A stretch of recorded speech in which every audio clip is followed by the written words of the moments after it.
The sharp crack of the office door slamming against the wall made every head in the room snap up. Clara stood there, her usually composed frame trembling with barely contained fury, clutching a crumpled email printout in her white-knuckled fist.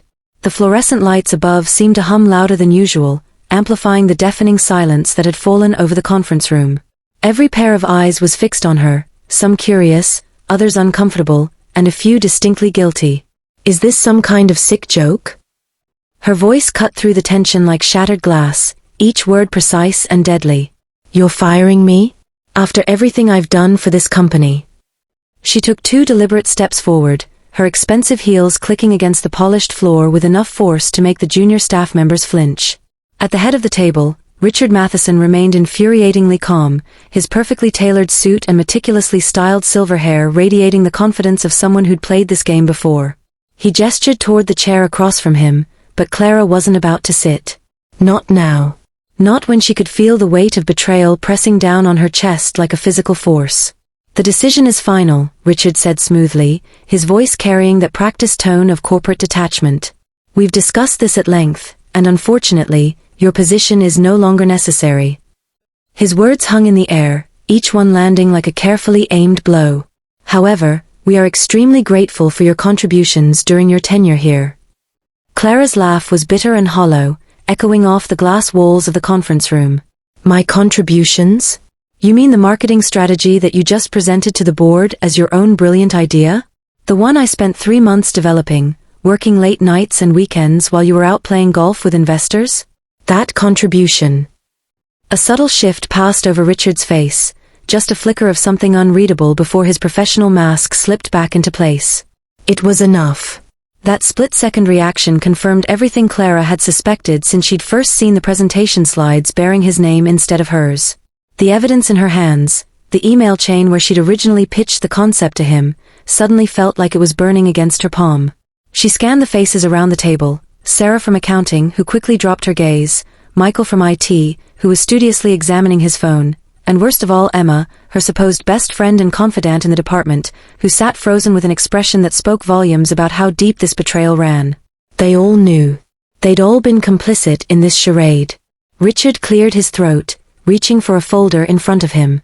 I understand you're upset, but these sorts of things happen in business. Ideas evolve, they get refined. Don't you dare try to spin this. Clara's voice rose, cracking slightly on the last word.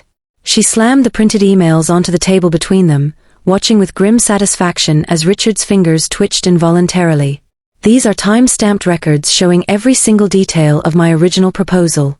You even kept my formatting intact in your so-called refinement. The temperature in the room seemed to drop several degrees as Richard finally lost a fraction of his composure. His jaw tightened almost imperceptibly, and for just a moment, Clara saw the real man beneath the polished exterior, the calculating opportunist who'd built his career on other people's work. The realization hit her like a punch to the gut. This wasn't the first time he'd done something like this. Probably wouldn't be the last either. I'm sorry, but this conversation is over, Richard announced, standing abruptly. His movement triggered a ripple effect around the table as everyone else scrambled to their feet like obedient soldiers responding to their general's command. Security will escort you to gather your belongings. Please leave your company ID and access cards with reception on your way out. Clara wanted to scream, to overturn the conference table and watch his precious empire of stolen ideas come crashing down around him. But instead, she forced herself to take a deep breath, straightening her spine until she stood taller than ever before. Let him think he'd won. Let him believe that firing her would be the end of this story. As she turned to walk out, she caught sight of her reflection in the glass wall, disheveled hair, flushed cheeks, eyes blazing with a fire that hadn't been there when she walked in this morning. Something inside her shifted, settling into place with an almost audible click. This wasn't the end. No, this was something else entirely, the beginning of something she couldn't quite define yet, but which already felt more significant than anything she'd experienced in this sterile corporate prison. The security guards waited outside the door, their presence a calculated insult rather than a necessity. Clara walked past them without a backward glance, her mind already racing ahead to possibilities she'd never dared consider before today. Richard might have taken her job, her ideas, and her dignity in this building, but he'd unwittingly given her something far more valuable in return. Clara's journey to that fateful boardroom confrontation had begun nearly 5 years earlier, when she'd first stepped into Matheson and Company as a bright-eyed graduate with dreams too big for her modest upbringing. Raised by a single mother who worked double shifts at the local diner, Clara had learned early about the value of hard work and perseverance. Her mother's sacrifices, the missed birthdays, the patched-up clothes, the second-hand textbooks, had fueled Clara's determination to create a better life for herself. Her first day at the company felt like stepping into another world. The sleek glass tower loomed above her as she approached, each window reflecting fragments of the ambitious young woman who refused to settle for anything less than extraordinary. She remembered the way her heart had pounded as she rode the elevator to the 23rd floor, rehearsing her introduction to Richard Matheson himself, who had personally interviewed her during the hiring process. In those early days, Clara practically lived at the office. She arrived before dawn and stayed long after the cleaning crew had finished their rounds. While her colleagues complained about overtime or gossiped by the water cooler, she devoured industry publications, analyzed market trends, and meticulously documented every insight in her growing collection of notebooks. These weren't just random observations. They were pieces of a puzzle she was determined to solve, patterns emerging from chaos that only she seemed to notice. The breakthrough came 18 months into her tenure, during a particularly grueling quarter when the company's flagship product line was struggling against fierce competition. While others focused on tweaking existing strategies, Clara immersed herself in customer feedback, sales data, and emerging technological trends. Late one night, surrounded by empty coffee cups and scattered papers, she'd stumbled upon a revolutionary approach to product integration that could transform not just their struggling line, but the entire company's market position. The excitement of discovery had kept her awake for 3 days straight as she fleshed out the details. She created comprehensive models, ran simulations using company data, and developed a phased implementation plan that accounted for every possible variable. When she finally presented her findings to Richard, she could see the spark of interest in his eyes, that fleeting moment when genuine appreciation broke through his professional facade. But what should have been her proudest moment quickly revealed itself as a turning point she hadn't anticipated. Over the following weeks, Clara noticed subtle changes in Richard's behavior. He began scheduling impromptu meetings with key executives, always finding reasons to exclude her. Important documents related to her project started disappearing from shared drives, only to reappear with different authorship metadata. Colleagues who had previously sought her input suddenly avoided eye contact in the hallway. The coup de grace came when Sarah from accounting mentioned, in what she thought was a casual aside, that Richard had secured additional funding for a new initiative he was leading. Clara's stomach had bottomed out when she recognized the budget allocations. They matched her projections down to the last decimal point. That night, she'd gone home and cried for the first time since starting at the company, not from sadness but from the raw realization that her trust had been systematically exploited. What hurt most wasn't just the theft of her idea, it was the methodical dismantling of her credibility. Richard had orchestrated a perfect campaign of isolation, ensuring that anyone who might support her claims would be compromised or co-opted. Even Emma, who had promised to be her ally, had apparently been swayed by Richard's promises of advancement and inclusion in his inner circle. The network of relationships Clara had painstakingly built over years had been weaponized against her, piece by piece. Yet through it all, Clara had clung to one crucial advantage: documentation. From the very beginning, she'd maintained meticulous records of every meeting, every email exchange, every iteration of her proposal. She'd learned this habit from her mother, who always said, "Paper trails are the poor girl's protection." In moments of doubt, when she questioned whether pursuing justice was worth the inevitable fallout, these records became her anchor, concrete proof that her contributions were real, tangible, and irrefutable. As she packed her personal belongings into a cardboard box that afternoon, Clara realized something profound. The systematic dismantling of her position within the company had forced her to confront truths about herself she might never have acknowledged otherwise. She wasn't just fighting for recognition or compensation, she was fighting for the right to exist authentically in a world that often punished women for their ambition and intelligence. The experience had stripped away layers of self-doubt, leaving behind a core of steel she hadn't known existed. Standing in the elevator on her way out, holding the box containing 5 years of her life, Clara felt neither defeat nor despair. Instead, she felt something far more dangerous: clarity. The pieces of her past, the sleepless nights, the stolen ideas, the carefully maintained records, were aligning into a pattern that promised transformation rather than destruction. Richard Matheson had underestimated what happens when you push someone with nothing left to lose. The city streets buzzed with their usual chaotic rhythm as Clara stepped out of the towering glass building that had been both her dream and her prison. Autumn leaves swirled around her ankles, crisp and defiant against the encroaching chill of winter. She paused at the corner, watching taxis weave through traffic while her mind processed the seismic shift that had just occurred. Each honking horn and hurried footsteps seemed to echo the turmoil within her, yet also carried a strange sense of possibility she couldn't quite articulate. Her phone vibrated incessantly in her pocket, notifications piling up from concerned friends and former colleagues. Most were careful, cautious messages, the digital equivalent of patting her on the back while maintaining plausible deniability. Only one stood out, blinking insistently at the top of her screen, Mom calling. Clara hesitated, then pressed accept, stepping into the relative quiet of a nearby park bench. "Hey sweetheart," her mother's voice came through, warm and steady as always. "How was your day?" The absurdity of the question brought tears to Clara's eyes, but she forced a smile into her voice. "Oh, just your typical corporate drama. Nothing I can't handle." There was a pause, then her mother's knowing chuckle. "You sound like you're handling it just fine. Remember when you were little and used to build those elaborate Lego cities? Always planning, always creating something bigger than yourself. This is just another one of those moments, darling. Except now you get to build something truly yours." Clara watched a group of children chase each other through the park's playground, their laughter carrying on the wind.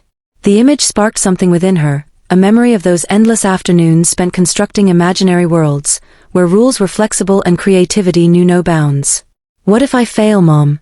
she whispered, the vulnerability in her voice surprising even herself. "You already failed, honey," her mother replied gently. "They fired you, remember? Now you get to decide what comes next. Failure isn't the end unless you let it be. Sometimes it's just the universe making room for something better." The simplicity of the statement struck Clara with unexpected force. As she disconnected the call, she found herself scrolling through her contacts, stopping at names she hadn't reached out to in years. There was Marcus, her college roommate who'd gone on to launch a successful tech startup, Priya from her internship days, now running a boutique marketing agency, and Daniel, the journalist who'd covered her industry insights in trade publications. Each connection represented a thread in a larger tapestry she'd been too focused to notice before. Her fingers hovered over Daniel's name, remembering the article he'd written about emerging trends in consumer engagement. At the time, she dismissed it as standard industry analysis, but now she saw the underlying pattern, a convergence of technology, psychology, and market dynamics that aligned perfectly with her stolen proposal. With a deep breath, she tapped the call button. "Clara. Long time no see," Daniel's voice boomed through the speaker. "Wait, aren't you still at Matheson?" "Not exactly," she replied, feeling the corners of her mouth lift in what might have been her first genuine smile all day. "Actually, I was wondering if you'd be interested in discussing some developments in our field. Off the record, of course." Their conversation flowed naturally, touching on industry frustrations, innovative approaches, and the increasingly blurred lines between corporate ethics and progress.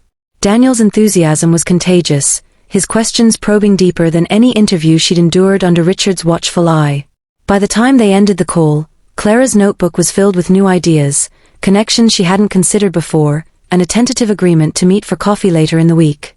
Walking home that evening, Clara passed by a small art gallery she'd always admired but never entered. Tonight, something compelled her to step inside. The current exhibition featured abstract interpretations of urban landscapes, familiar structures rendered in unfamiliar ways, challenging viewers to see beyond conventional perspectives. She lingered longest before a piece titled Reconstruction, where fragments of broken glass had been transformed into a shimmering mosaic of light and shadow. The artist's statement beside the work caught her attention. Sometimes destruction creates space for innovation. The pieces we think are lost forever can become the foundation for something entirely new. Clara pulled out her phone, snapping a picture of the artwork and sending it to herself with a single note, "Remember this." Back in her apartment, she spread her documentation across the dining table, not with the desperation of a wronged employee seeking justice, but with the methodical precision of a strategist mapping her next move.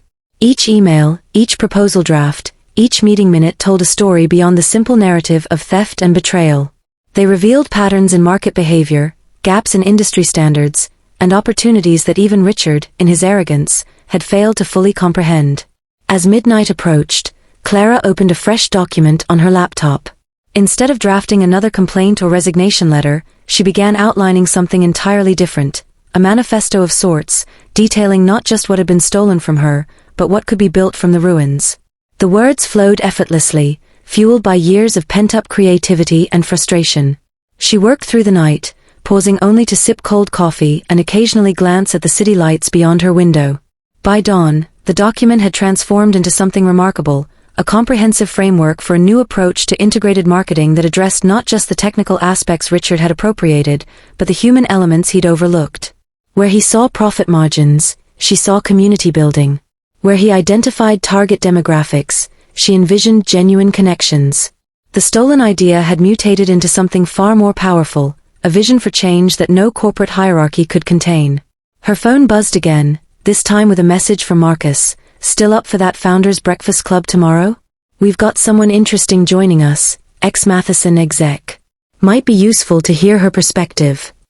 Clara smiled, typing her response with renewed purpose. Absolutely. Looking forward to it. And Marcus? Thanks for thinking of me. As she prepared for bed, exhaustion finally catching up with her, Clara realized she'd stopped seeing herself as a victim. The betrayal, the stolen ideas, the public humiliation, these weren't weights dragging her down anymore. They were fuel, propelling her toward a future she could barely imagine yet somehow already felt inevitable. For the first time in her career, she wasn't building someone else's dream. She was crafting her own, piece by piece, from the wreckage of what had been taken from her. The next morning, Clara's alarm clock blared at its usual 5:30 a.m., but instead of the familiar rush of dread that typically accompanied weekday mornings at Matheson & Company, she felt a surge of anticipation. The city outside her window was just beginning to stir, street lights winking out as dawn painted the sky in shades of pink and gold. She dressed carefully, choosing an outfit that spoke of quiet confidence rather than corporate conformity, a tailored navy blazer over a silk blouse, paired with trousers that whispered power with every step. The cafe Marcus had chosen for their breakfast meeting occupied a corner spot in the city's burgeoning tech district, far removed from the traditional finance towers where Matheson ruled supreme. Through the window, Clara spotted Marcus already seated, his trademark leather messenger bag slung across the back of his chair. Beside him sat a woman whose presence immediately commanded attention, tall, with striking features and an aura of controlled intensity that suggested she'd navigated more boardrooms than brunches. "This is Eleanor Grant," Marcus introduced, rising to greet Clara. "Former senior vice president at Matheson. Left about 6 months ago under interesting circumstances." Eleanor's handshake was firm, her assessing gaze taking in every detail of Clara's appearance. "I've heard quite a bit about you recently," she said, motioning for Clara to sit.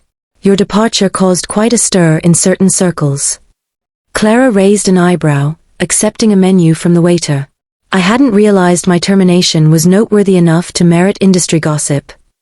"Oh, it's not just about you leaving," Eleanor clarified, stirring sugar into her coffee with precise movements. "It's about how you left. Standing up to Richard Matheson in front of the entire executive team? Taking your files and walking out with your head held high? People are talking, Clara. More importantly, they're listening." The revelation sent a shiver down Clara's spine. In her anger and hurt, she hadn't considered the impact her dramatic exit might have beyond the immediate satisfaction of facing Richard down. Now she understood why Daniel had seemed so eager to meet, why her phone had been buzzing with unsolicited LinkedIn connection requests all morning.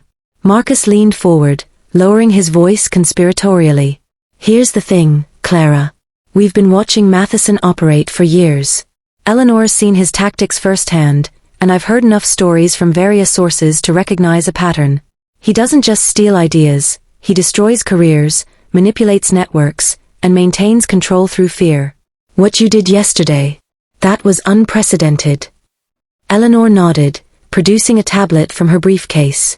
"I've been compiling data on Matheson's practices for months.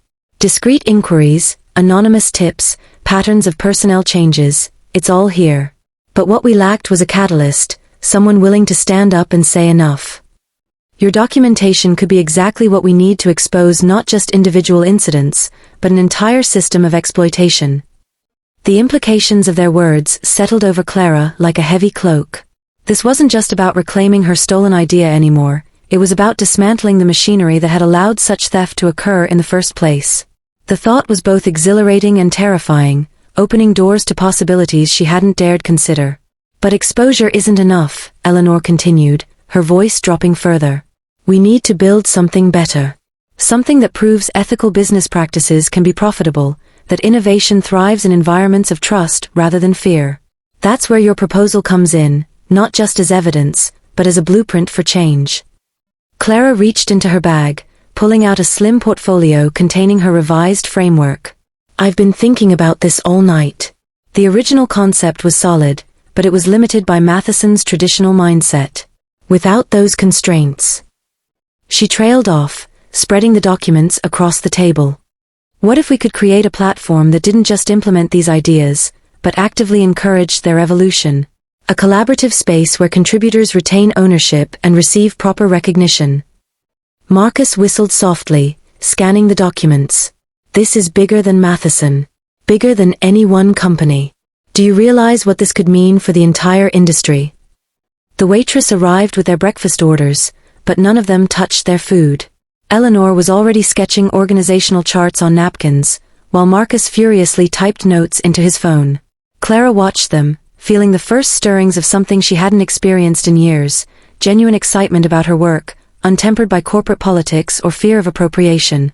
We'll need investors, Eleanor mused, tapping her pen against her coffee cup. But not the usual suspects. People who understand the value of integrity in business.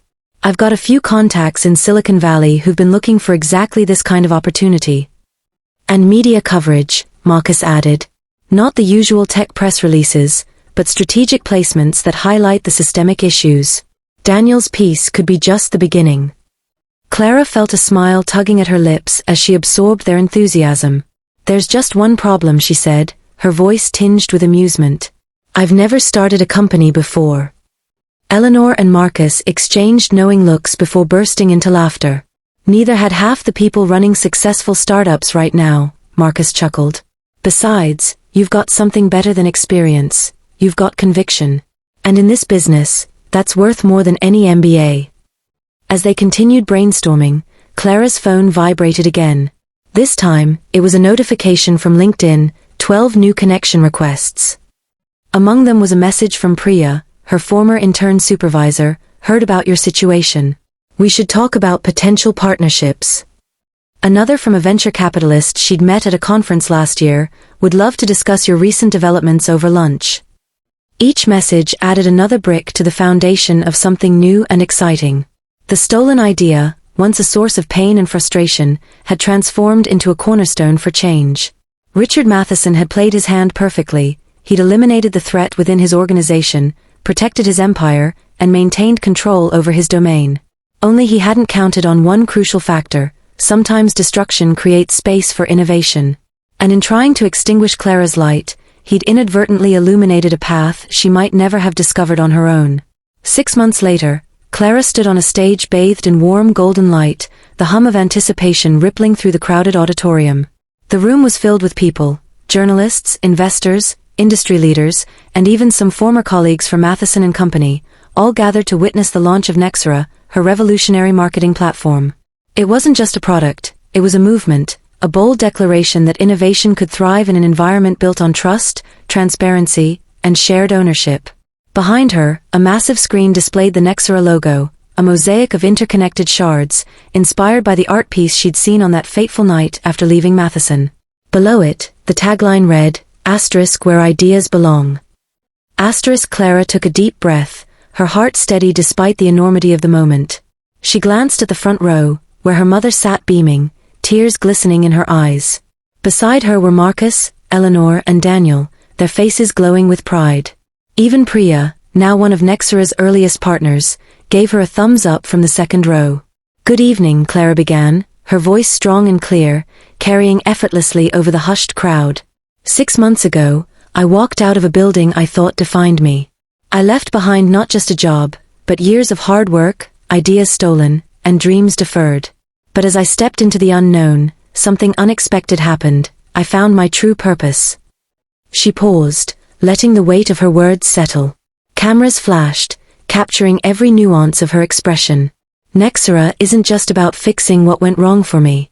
It's about creating something better, for everyone. In this platform, creators retain full ownership of their ideas. Contributions are transparently tracked, rewarded, and celebrated. Collaboration isn't just encouraged, it's the foundation of everything we do. Because when people feel valued, they create magic. The audience erupted into applause, but Clara held up a hand, signaling she wasn't finished. "I want to share something with you today," she continued, her tone shifting to one of quiet determination. On the screen behind her, a document appeared, a familiar email chain, complete with timestamps and Richard Matheson's name glaring prominently at the top. Gasps rippled through the crowd as they realized what they were seeing. This is the record of an idea I once believed was lost forever. An idea that was taken from me, twisted, and used to build someone else's empire. For a long time, I thought this would be the end of my story. But instead, it became the beginning of something far greater. Clara turned back to face the audience, her gaze unwavering. "Richard Matheson taught me many things, though I doubt he intended to. He showed me that power unchecked breeds corruption, that fear stifles creativity, and that systems designed to protect the status quo will always resist change.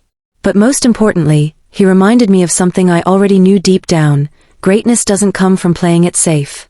It comes from taking risks, standing up for what's right, and refusing to let anyone dim your light." As the screen shifted to showcase Nexra's features, a sleek, intuitive interface designed to empower users rather than exploit them, the energy in the room shifted. People leaned forward in their seats, phones raised to capture every detail. Investors exchanged eager glances, journalists scribbled furiously in their notebooks, and aspiring entrepreneurs whispered excitedly to one another. By the time Clara wrapped up her presentation, the standing ovation was thunderous. Reporters swarmed the stage, firing questions about Nexra's potential impact on the industry. Behind the scenes, Eleanor and Marcus fielded calls from venture capitalists eager to increase their stakes in the company. Daniel, ever the storyteller, captured the entire event for his next feature article, which would later go viral under the headline, "Asterisk from Betrayal to Triumph, How One Woman Redefined Success." Asterisk. Weeks later, as Nexra gained traction and accolades poured in, Clara received a letter delivered to her office. The envelope bore the insignia of Matheson and Company, and for a moment, she considered tossing it unopened into the trash. Curiosity got the better of her, and she carefully slid it open, pulling out a single sheet of paper. It was unsigned, but the message was unmistakable. Asterisk, you've made your point. Nexra has exposed flaws we can no longer ignore. Effective immediately, Matheson and Company will be implementing reforms to ensure proper credit and compensation for all contributors. Consider this my apology, and my acknowledgement that sometimes, the best ideas come from those brave enough to challenge the system. Asterisk. Clara stared at the note, her lips curving into a small, satisfied smile. She didn't need Richard Matheson's validation, not anymore. His actions weren't driven by remorse but by self-preservation, a desperate attempt to salvage his reputation in the wake of Nexra's success.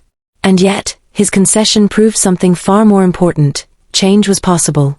Systems could evolve. Power could shift. That evening, Clara met her team at a rooftop bar to celebrate another milestone, a major partnership with a global tech giant. As they clinked glasses under a starlit sky, she felt a profound sense of peace. This wasn't just her victory, it belonged to everyone who had dared to dream bigger, fight harder, and believe in the possibility of a better future. And as she looked around at the faces of her friends, collaborators, and supporters, Clara knew one thing for certain: Richard Matheson hadn't broken her. He'd set her free.